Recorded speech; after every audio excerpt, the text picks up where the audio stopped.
आज हम बनाएंगे स्वैपिंग का प्रोग्राम। लास्ट वीडियो में हमने बनाया था दो वेरिएबल का सम कैसे करें, तो उसे नहीं देखा होगा तो उसे भी देख लेना। ये हमारी प्लेलिस्ट का सेकंड वीडियो है जिसमें हम दो वैल्यू को आपस में बदलना सीखेंगे कि हम आपस में कैसे दो वेरिएबल को बदल सकते हैं या दो वैल्यू को बदल सकते हैं, वो भी नेचुरल नंबर्स की। सो हम अपनी पहली क्लास बनाएंगे public class exercise.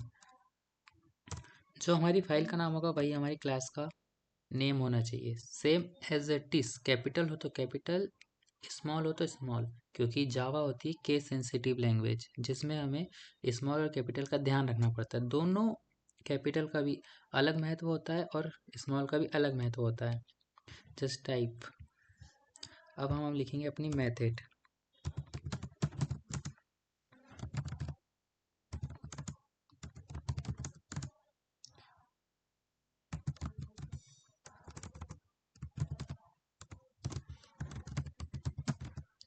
String argument.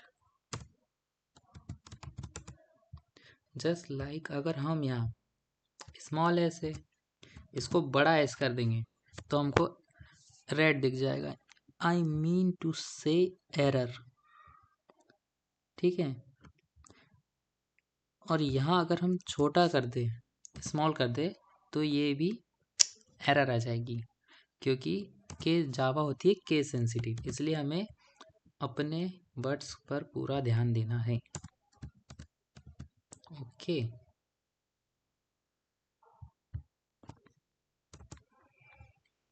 हम अब एक स्कैनर लेंगे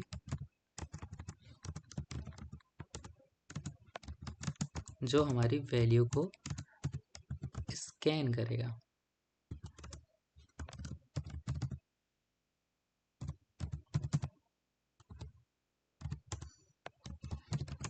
और फिर हम अपनी फर्स्ट वैल्यू लेंगे।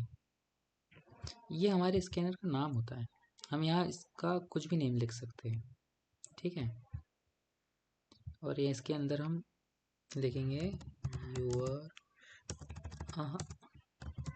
Inter your first number. फिर हम उसे स्कैन के लिए रखेंगे int first is equal to next dot int. हम यहाँ पे हमेशा फर्स्ट नहीं, हम जो चाहे वो लिख सकते हैं। हम अपने वेरिएबल का नाम कुछ भी दे सकते हैं, बट डाटा टाइप उसी टाइप का देना होगा जिस टाइप का हम वैल्यू या डाटा हम इंटर करवाएंगे। लाइक हम नेचुरल नंबर प्रिंट कराना चाह रहे हैं तो हमें इंट डाटा टाइप लेना पड़ेगा, क्योंकि इंट डाटा टाइप होता है नंबर्स के लिए और वर्ड्स के लिए, नेम्स के लिए होता है स्ट्रिंग डाटा टाइप, और दशमलव वाली संख्या के लिए होता है डबल का डाटा टाइप। वो सब आगे है, हम आगे सब सीखेंगे। इंटर योर सेकेंड वैल्यू या चाहे नंबर, ठीक है। और इसी तरह हम स्कैन भी कराएंगे। Second is equal to next dot int. अब हम एक और वेरिएबल लेंगे इंट टेम्प करके। हम इस तरह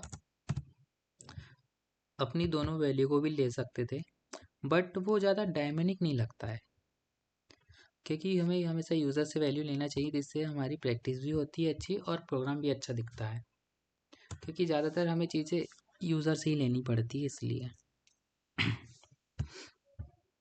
ठीक है। अब हम करेंगे स्वैप। ये होता है कमेंट। हम इस तरीके से कोई भी कमेंट लिख सकते हैं जो कंपाइलर रीड नहीं करता, स्किप कर देता है, छोड़ देता है। ये हम हमेशा अपनी याद में रखने के लिए करते हैं, ठीक है। अब हम क्या करेंगे कि टेम्प वेरिएबल में अपनी फर्स्ट वैल्यू को रखेंगे। जो फर्स्ट वैल्यू हम यूज़र से लेंगे उसको हम काय में रखेंगे, टेम्प में।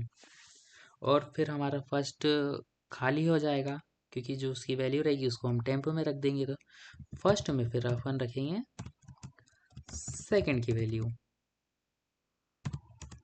फिर हमारा सेकंड खाली हो जाएगा तो सेकंड में हम रखेंगे टेम्प की वैल्यू, क्योंकि हमने अपनी जो फर्स्ट की वैल्यू थी उसको हमने अपने टेम्प में रखा हुआ था। ठीक है, इसी तरीके से फिर हम उसे प्रिंट करवा देंगे, योर फर्स्ट नंबर। ठीक है, first slash N. Slash N का यूज़ हम हमेशा आउटपुट में न्यू लाइन के लिए करते हैं। हम यहाँ प्रोग्राम एक लाइन में पूरा से हम अपना सेंटेंस जो हमारी 2 लाइन का होता है उसको हम एक लाइन में लिख रहे हैं, बट वो आउटपुट में 2 लाइन में दिखाएगा। देखिए, your second number is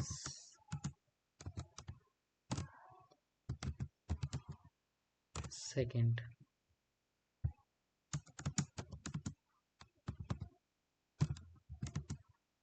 okay, अब हम करते हैं रन। ठीक है, अब हमने करवाया रन, हमने दी अपनी फर्स्ट वैल्यू 4 और हमने अपनी सेकंड वैल्यू दी 5। देखिए, स्लैश एन का यूज़ किया था, हमने एक ही लाइन में लिखा है। यहाँ पर देखो, हमने एक ही लाइन में लिखा है बट आया वो 2 लाइन में। इसका यूज़ हम इसलिए करते हैं। और हमारी जो फर्स्ट वैल्यू थी 4, देखिए हमारी 4 की जगह 5 आ चुका है और 5 की जगह 4 आ चुका है सेकंड में। हम चाहे तो इसको पहले भी एक और बार प्रिंट करवा सकते हैं, बट नहीं करवाया क्योंकि इसमें भी समझ में आ रहा है कि हमारी फर्स्ट वैल्यू क्या है और सेकंड वैल्यू क्या है। ठीक है, तो इस तरीके से हम स्वैपिंग कर सकते हैं इजीली। यह बहुत छोटा तरीका है। ठीक है, सो अच्छा लगे तो लाइक करना। So thank you, bye bye.